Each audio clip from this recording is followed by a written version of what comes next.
Sumit tutorial presents important questions of real number exercise number 1 class 10th mathematics।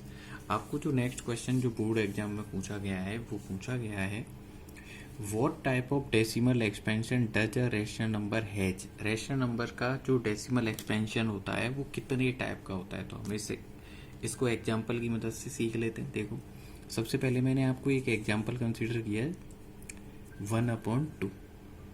मैंने जब 1/2 consider किया, decimal expansion निकाला, ये आ गया 0.5। क्या आ गया? 0.5। यानी पॉइंट के बाद 1 डिजिट के बाद ये जो नंबर है वो एंड हो जाता है। ओके, इसी तरीके से मैंने थोड़ी सी और कोशिश करी और मैंने सॉल्व किया 1/5 और इसका आंसर आ गया 0.2। ओके, दैट मीन्स ये पॉइंट के बाद 1 डिजिट के बाद एंड हो गया। फिर मैंने आपको बोला आप 1/10 को सॉल्व करें, आप बोलेंगे सर 0.1 आ जाएगा। मैंने कहा आप 1/100 को सॉल्व करो, आंसर आ जाएगा 0.01। ओके, फिर मैंने कहा आप 1/3 को सॉल्व करो, तो आप बोलेंगे कि सर ये तो एंड ही नहीं हो रहा, ये तो ऐसे चलता ही जा रहा है 0.333 एंड सो ऑन। ओके, ये एंड नहीं हो रहा। फिर मैंने कहा चलो ठीक है, कोई बात नहीं, आप 6 को सॉल्व कर लो। किसे सॉल्व कर लो? 1/6 को। अब 1/6 को जब हमने सॉल्व किया तो हमारा जो डेसिमल एक्सपेंशन है वो कुछ इस तरीके से आने लग गया। तो ये कुछ इस तरीके से आने लग गया 0 पॉइंट।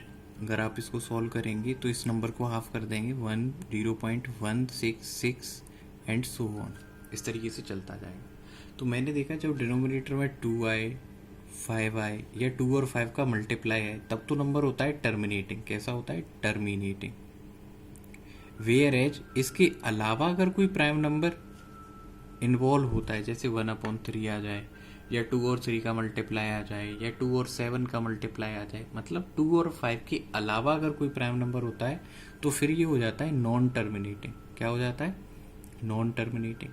लेकिन इसमें एक खास बात है, खास बात या इम्पोर्टेंट पॉइंट ये है कि इसमें नंबर रिपीट कर रहे हैं। कैसे हैं? नंबर रिपीट हो रहे हैं, जैसे 3 रिपीट हो रहा है, इसमें 6 रिपीट हो रहा है। Non terminating but repeating, whereas अगर आप किसी इर्रेशनल नंबर की बात करो, किसकी बात करो? Irrational number. फॉर एग्जाम्पल √2 की आप बात करो। किसकी बात करो? √2 की।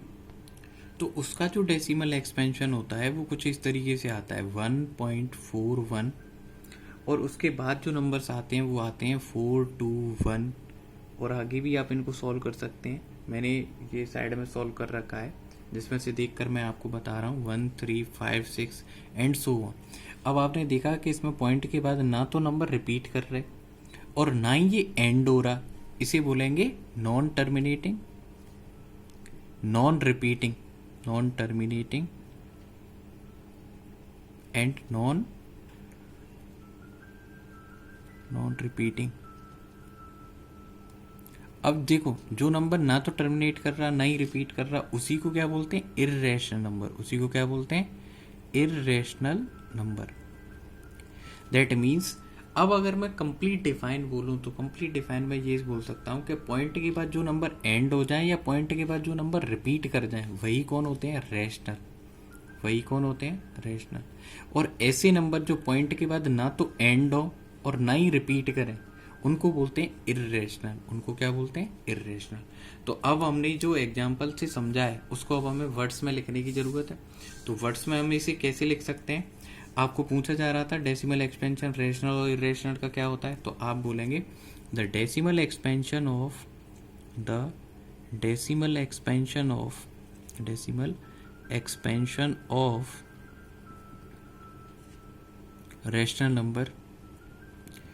Rational numbers is terminating. या तो टर्मिनेटिंग ही हो जाएगा वो, या फिर क्या होगा? और non terminating but repeating, non terminating but repeating, terminating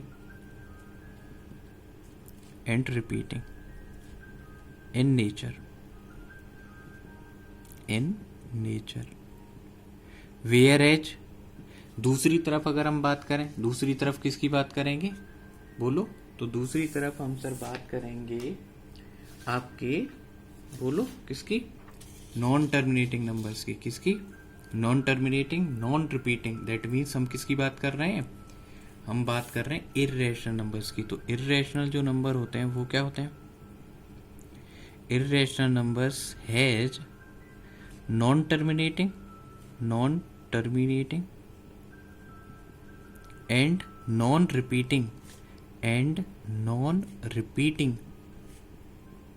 repeating decimal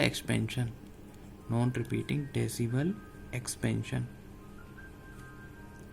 इस तरीके से हमने इस क्वेश्चन की एक्सप्लेनेशन कंप्लीट करी। पहले मैंने आपको एग्जाम्पल से इसको समझाया कि किस तरीके के एग्जाम्पल्स आप कंसीडर कर सकते हैं, कौन कौन से एग्जाम्पल आप ले सकते हैं इस चीज़ में। और उसके बाद मैंने आपको बताया कि आप पेपर में जब आपके बोर्ड एग्जाम्स होंगे तो वर्ड्स में आप इस क्वेश्चन का एक्सप्लेनेशन कैसे लिखेंगे। आई होप आपको ये एक्सप्लेनेशन अच्छे से समझ में आई होगी, आपको एग्जाम्पल्स अच्छे से क्लियर हुए होंगे, आपको एक्सप्लेनेशन वर्ड्स वाली जो मैंने अभी लिखवाई वह भी आपने लिखी होगी, नोट करी होगी, समझी होगी।